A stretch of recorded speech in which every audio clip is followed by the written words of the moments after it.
Hello Toon Army. Absolutely buzzing to chat with you all today about our beloved Newcastle United. There's never a dull moment when it comes to the best team in the world, is there? What do you think about changing our iconic club badge after nearly 4 decades? Would you prefer a complete redesign or just a modern update to the current crest? And how confident are you feeling about our crucial match against Chelsea this weekend, with Champions League qualification on the line? Drop your thoughts in the comments below. Well, lads and lasses, it looks like our beloved Newcastle United is planning some significant changes for the future. The club has officially announced they'll be updating our iconic badge that has proudly adorned our shirts for the past 37 years. The change is set to take effect from the 2026-27 season, giving us plenty of time to get used to the idea. The current crest, featuring the coat of arms with 2 seahorses alongside a castle, our magnificent black and white stripes in the middle, and that proud flag at the top, has been a symbol of our identity since the 1980s. It's a design that pays homage to one of our earliest badge variations from the early 1900s, connecting to our rich history. But as Newcastle United continues to grow on the global stage, particularly since our Saudi-backed takeover, the club feels it's time for a symbol that better represents us in the digital age. In their statement, the club explained that the current badge's intricate design doesn't always translate well across different platforms and can be difficult to reproduce consistently. As our club grows on the global stage, the symbol that represents us needs to be able to keep pace, the club stated. It needs to show up clearly and confidently across everything, from kits to screens to merchandise. It's a practical consideration in many ways, but one that will undoubtedly stir emotions among the faithful Toon Army. The club has assured fans that this isn't a decision they've taken lightly, acknowledging the deep connection supporters have with the current design. We love our crest. It's iconic and has stood us through unforgettable triumphs and testing times, they said. Many of us have memories of celebrating underneath that very badge at St. James's Park, or even have it tattooed on our skin as a permanent symbol of our devotion to the black and white stripes. What's particularly encouraging is that Newcastle United has committed to consulting supporters throughout the process. This isn't just going to be a boardroom decision made by executives who don't understand what the badge means to the fan base. They recognize that it deserves thoughtful evolution, shaped by the voices of the people who love it. That's the right approach, isn't it? After all, Newcastle United isn't just a football club. It's the beating heart of our community. The reaction from fans has been predictably mixed. Some supporters see the logic behind the update, recognizing that other big clubs have successfully modernized their crests in recent years. Juventus is often cited as an example of a club that simplified their badge to create something more recognizable and commercially viable. And let's be honest, additional revenue isn't something we should turn our noses up at, especially if it helps us compete with the financial might of clubs like Manchester City and Chelsea. Others, however, feel that our current badge is perfect just as it is. One fan suggested on social media that the club should stick with the same design but modernize parts to make it much easier commercially. Another said, "It's got black and white on it," says Newcastle United, based on the actual city crest. The only logical thing to do is tidy the lion up on top. That's it. Our badge is perfect. We've seen badge redesigns go wrong at other clubs. Just ask Leeds United fans about their short-lived salute badge that was scrapped after fan backlash. But we've also seen successful evolutions that maintain a club's heritage while bringing the design into the modern era. The timing of this announcement is interesting too. With Newcastle pushing for Champions League football again, and the club continuing to build both on and off the pitch, this feels like another step in the transformation of Newcastle United into a truly global football brand. The Saudi ownership clearly has ambitious plans, and a more marketable badge is part of that vision. What's worth remembering is that Newcastle United has changed its badge before. This isn't the first time our crest has evolved, and previous changes haven't diminished our passion or identity. In fact, they've been part of our journey as a club. The current badge may have been with us through relegations and promotions, through the Kevin Keegan era and the Bobby Robson years, but Newcastle United's identity runs much deeper than a single design.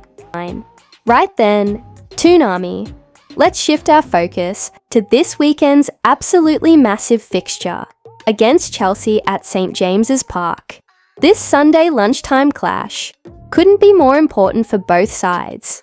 With Champions League qualification hanging in the balance as we enter the final 3 matches of the Premier League season. Our gaffer Eddie Howe has been speaking ahead of the game, and he's highlighted something rather interesting about our opponents that has caught his attention. According to Howe, Chelsea have finally found some consistency in their team selection, which has been a key factor in their recent upturn in form. We expect them to revert to near their last Premier League side, which was an impressive game against Liverpool, and they performed very well, and they have a lot of attacking players back in form, so it should be a good game, Howe said via the club's official website. The Blues are certainly enjoying a purple patch at the moment, having won their last 5 consecutive matches across all competitions, including their previous 3 Premier League games. They've just secured their place in the Conference League final after beating Swedish side Djurgården on Thursday night.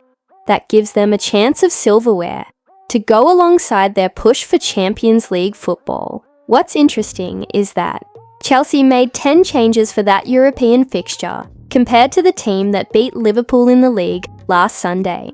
It shows the incredible depth they have in their squad, something that Howe was quick to acknowledge. We have played Chelsea twice this season, so we know their qualities. I think the game at Stamford Bridge was one of our hardest games of the season, he admitted. Their tie last night was almost done. They have a really deep squad with a lot of quality players, but I think they've found a consistency in their Premier League selection recently, where they haven't changed too much, and they've been successful with that philosophy. It's a valid observation from our manager. In Chelsea's recent league victories over Liverpool and Everton, Enzo Maresca selected exactly the same starting 11 for both matches. That's quite a departure from earlier in the season, when the Italian was constantly rotating his squad, often to the frustration of Chelsea supporters who wanted to see more stability.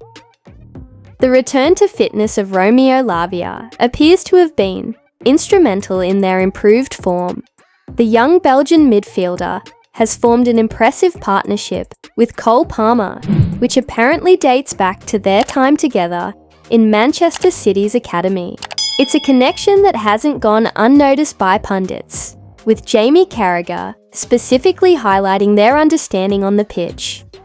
If we're trying to second-guess Maresca's team selection for Sunday, it seems likely he'll stick with the same lineup for the 3rd league game running.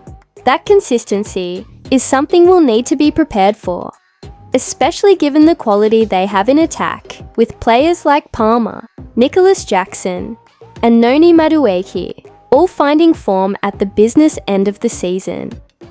It's worth remembering that Howe has actually been complimentary about Maresca since the beginning of the season, back in October, when the Chelsea boss was still finding his feet. Our manager said, "I think he's very clever with what he does. He's got a clear view, how he wants the team to play, and hugely impressed at Leicester last year. Now he's come to Chelsea, which is not an easy job. There are no easy jobs in the Premier League, but he has stamped his authority on the team. They're already playing in the manner that he wants. Those words have proven prophetic, with Chelsea now starting to show the kind of form and identity that Maresca was brought in to create. Their recent consistency has given them a real chance of Champions League qualification, something that seemed unlikely earlier in the season. The Opta supercomputer had actually tipped them to miss out on the top 4 back in April, but now their destiny is in their own hands. For us, Sunday's match represents an equally massive opportunity. A win would be a huge boost to our own Champions League aspirations. The atmosphere at St. James's Park is sure to be electric as it always is, and we'll need every bit of that famous Geordie support to push the lads over the line. Our home form has been generally strong this season, and Chelsea know they'll be in for a real battle on Tyneside. The fact that both teams have so much riding on this fixture makes it all the more intriguing. Chelsea will be full of confidence after their recent winning streak, but they'll also be aware of how difficult it is to come to St. James's Park and take all 3 points. We've turned our stadium into a fortress on many occasions under Eddie Howe, and we'll need another one of those performances on Sunday. Our own team selection will be fascinating too. Howe has had to contend with injuries throughout the season, but the squad has shown tremendous character to keep us in the hunt for Champions League football. Players have stepped up when needed, and that collective spirit will be crucial in these final 3 games of the campaign. What makes this clash even more interesting is the contrast in styles between the two sides. Maresca has implemented a possession-based approach at Chelsea, focusing on building from the back and controlling games through the middle of the park. Howe, meanwhile, has built a Newcastle team that can be devastating on the counter-attack, while also being capable of dominating possession against certain opponents. The outcome could well depend on which team imposes their style more effectively. If we can disrupt Chelsea's rhythm and use our pace on the break, we could cause them serious problems.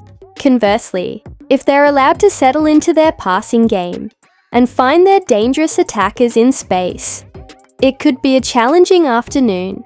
Well, that's all from St. James's Park for today, lads and lasses.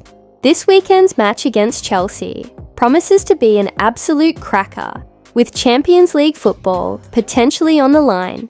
Our beloved Newcastle United continues to evolve, both on and off the pitch, from considering a new club badge to battling with the Premier League's elite. Whatever happens, we'll be there supporting the best team in the world through thick and thin. Away the lads!